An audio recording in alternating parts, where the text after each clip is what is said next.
Hi guys, welcome back to my channel. Today I'm going to show you how to make a fresh strawberry cake with cream cheese frosting.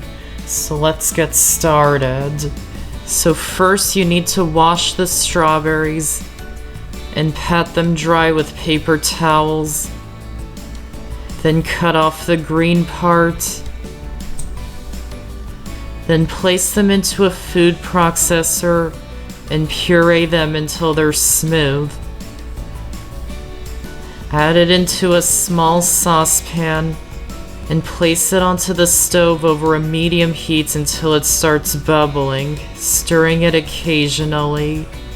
Once it's bubbling, turn the heat down to a medium-low and heat it for 20 to 30 minutes until it reduces in size and thickens, stirring it occasionally to keep it from burning at the bottom. To know when it's ready, pour it into a liquid measuring cup and you should be left with only 1 cup of puree. If you have more than 1 cup, keep heating it until you do. So once it's ready, set it aside until it's cooled completely. You can place it into the fridge to speed up that process. Then to make the cake, preheat the oven to 350 degrees. And grease 2 9-inch round cake pans. Then line them with a circle of parchment paper. Lightly grease the parchment paper and set them aside until you need them. Then into a sifter, set over the bowl of a stand mixer, or you can use an electric hand mixer. Add in the cake flour, baking powder, and salt, and sift them into the bowl, and add in the softened butter, and mix them on a low speed for 2 minutes. Then scrape down the sides of the bowl and mix it on a low speed for another minute. Then add in the sugar and milk and mix it on a low speed for 3 minutes. Scrape down the sides when needed to ensure even mixing. Then in a separate bowl, add in the milk, vanilla extract, almond extract, which is optional, and the cooled strawberry puree from earlier, and mix them together until they're well combined. Add about half of the mixture into the rest of the batter and mix it in until it's combined. Scrape down the sides. Add in the rest of the wet ingredients and mix it in until it's combined. Then finish it by hand to make sure all the ingredients are mixing in. Then in a separate bowl, add in the egg whites and whip them until they form soft peaks. Try not to whip them to stiff peaks. Then add half of it into the rest of the batter. Fold it in gently until it's nearly combined.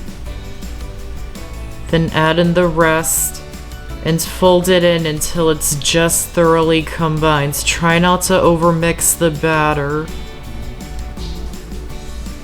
Then pour the batter evenly into the prepared cake pans and bake them in the oven for 25 to 30 minutes or until a toothpick inserted into the center comes out clean. Once they're done, remove them from the oven and place them onto a cooling rack and let them cool completely.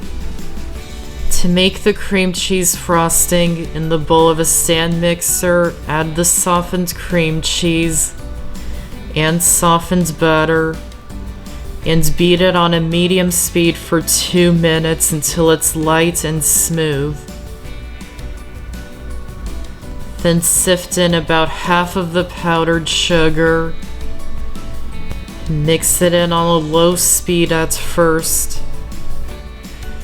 Then once it's combined, beat it on a medium to high speed for 2 minutes. Then sift in the rest of the powdered sugar. Again, mix it on a low speed at first. Then beat it on a medium to high speed for another 2 minutes. Then add in the vanilla extract and mix it in until it's combined. Then finish it by hand to make sure all the ingredients are mixing in. Then once the cakes have cooled completely, run a butter knife around the edges to loosen them from the pans. Carefully turn them out of the pans and remove the parchment paper from underneath. Then level the tops of the cakes and make sure they're nice and flat on top. You can use a long serrated knife if you don't have a cake leveler, but it will be harder to get the tops completely flat. Then to assemble the cake, spread a little frosting onto your serving plate. Add the first cake layer on top. Spread some frosting on top of it. Then add the next cake layer upside down on top so the top is really nice and flat. Then cover the whole cake in the frosting, smoothing it out as best as you can. Then add any remaining frosting into a piping bag fitted with a star tip and pipe the frosting around the top of the cake. Then add piping around the bottom of the cake. And for a bit of color, add some halved strawberries on top of the cake on top of the piping design. And I'm adding one into the center of the cake on top. And that's how to make a fresh strawberry cake with cream cheese frosting. I hope you enjoyed this video, and I have so many more on my channel, so be sure to check them out and subscribe for more. Thanks for watching, and I'll see you next time.